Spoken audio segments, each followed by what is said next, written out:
मैं कैंसर तक का इलाज करने वाला पशु चिकित्सक था, पर अंधी गर्लफ्रेंड की बीमारी ठीक करते ही वह पलट गई और अमीर बनने के लिए शादी करने लगी। उसने मेरे बचाए 250 मरीजों को खरीदकर मुझे अदालत में घसीटा और बिना लाइसेंस इलाज का आरोप लगाया। लेकिन गुस्सा होने के बजाय मैं हंस पड़ा, क्योंकि मुझे अभी अभी एक ऐसा सिस्टम मिला था जो बीमारियां ट्रांसफर कर सकता था।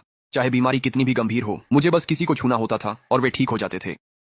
साथ ही मैं जिन बीमारियों को अपने अंदर समेटता था उन्हें किसी और को भी दे सकता था।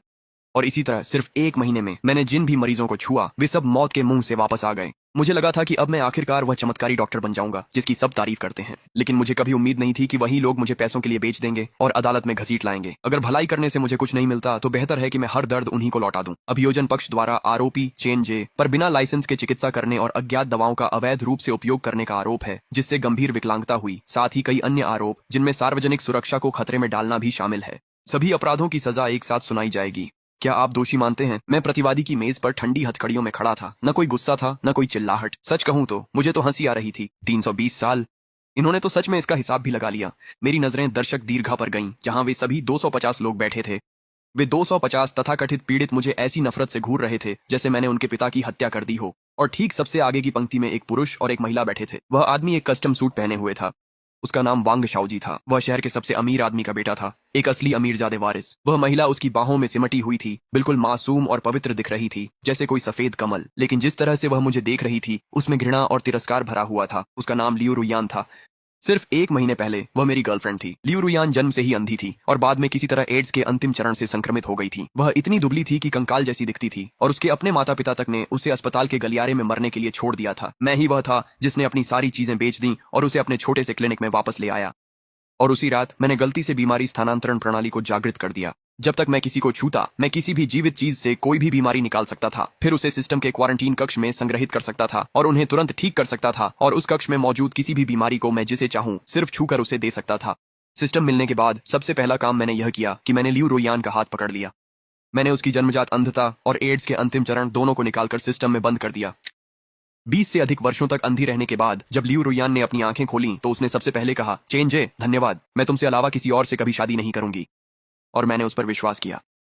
इस सिस्टम से अपनी पसंदीदा महिला को बचाने के बाद मुझे लगा मैं सफल हो रहा हूं। पैसे और घर के लिए मैंने मरीजों को देखना शुरू किया। 1 महीने में मैंने 250 ऐसे लाइलाज मरीज ठीक किए जिन्हें अस्पतालों ने छोड़ दिया था। इनमें लिवर कैंसर वाला व्यापारी, किडनी फेलियर वाला बुजुर्ग और जली हुई इन्फ्लुएंसर शामिल थी। मैंने उनसे कभी अतिरिक्त पैसे नहीं लिए, सिर्फ बुनियादी पोषण की लागत भर ही ली। उस समय वे मेरे सामने घुटनों के बल गिर गए और मुझे जीवित संत कहने लगे। उन्होंने कसम खाई कि वे मेरे लिए एक मंदिर बनाएंगे। और उसके बाद क्या हुआ? जैसे ही लियू रुयान की नजर वापस आई, उसने सबसे पहले क्लब जाकर जश्न मनाया। वहीं उसकी मुलाकात वांग शाओजी से हुई, जो एक अमीर वारिस था। उसने एक नजर में ही उसे चाह लिया। उसने उसे 50 मिलियन का चेक थमा दिया। और उसी रात जब मैं अपनी सारी जमा पूंजी से उसे प्रपोज करने वाला था, मैंने दरवाजा खोला और देखा कि वह वांग शाओजी के साथ मेरी टूटी फूटी सी खाट पर बिस्तर में लौट रही थी। मुझे गुस्सा होने का मौका भी नहीं मिला था कि लियू रुयान ने पहले ही हमला कर दिया। वह न सिर्फ शर्मिंदा नहीं थी, बल्कि उसने मेरी तरफ उंगली उठाकर झल्लाते हुए कहा, चेनजे, तुम तो एक कंगाल पशु चिकित्सक हो। तुम मेरा खर्चा कैसे उठा सकते हो? शाओजी तो सिर्फ एक उंगली से ही तुमसे बेहतर है। दफा हो जाओ यहाँ से। और ये तो सबसे बुरी बात भी नहीं थी। मुझे हमेशा के लिए छोड़ने के लिए उसने वांग शाओजी के सामने खुद को पीड़िता दिखाने की भी कोशिश की। लियू रुयान ने वांग शाओजी का पैसा लिया और एक एक करके उन 250 मरीजों को रिश्वत देने लगी जिन्हें मैंने बचाया था। जैसे ही पैसा सामने आया, इंसानी फितरत कागज की तरह मुड़ गई। वे 250 लोग जिन्हें मैंने लाइलाज बीमारी से ठीक किया था, पल भर में मेरे खिलाफ हो गए और सब मिलकर मेरी पुलिस में शिकायत कर दी। उन्होंने कहा कि मैंने उन्हें कोई अज्ञात जहर खिलाया और काले जादू से उन पर काबू किया। उन्होंने दावा किया कि अब वे हर दिन नर्क में जी रहे हैं और वे सब मिलकर अपनी झूठी गवाही तैयार करने लगे। बस इसी तरह उन्होंने मुझ पर एक बड़ा अपराध थोप दिया, अवैध चिकित्सा प्रैक्टिस और 250 लोगों को गंभीर रूप से अपंग करने का आरोप।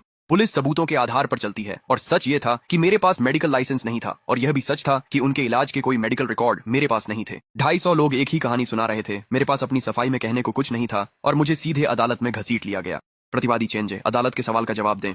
जब मैंने बहुत देर तक चुप्पी साधे रखी तो जज ने हथौड़ा बजाया और भी सख्ती से कहा, क्या आप दोषी मानते हैं? मैं होश में आया और सीधे जज की ओर देखा। फिर मैंने हल्की सी मुस्कान दी। माय लॉर्ड, मैं खुद को दोषी मानता हूँ। गैलरी में तुरंत ही तालियों और जयकारों की गूंज उठी। अच्छा हुआ, इस झोला छाप ने आखिरकार मान लिया। इसे मौत की सजा दो। 320 साल की सजा तो बहुत कम है। इसे हर किसी को 10-10 मिलियन का मानसिक क्षतिपूर्ति देना चाहिए। लियू रुयान ने वांग शाओजी के बाहों में लंबी सांस ली। वांग शाओजी बस मुस्कुराया और मुझे अंगुली दिखा दी।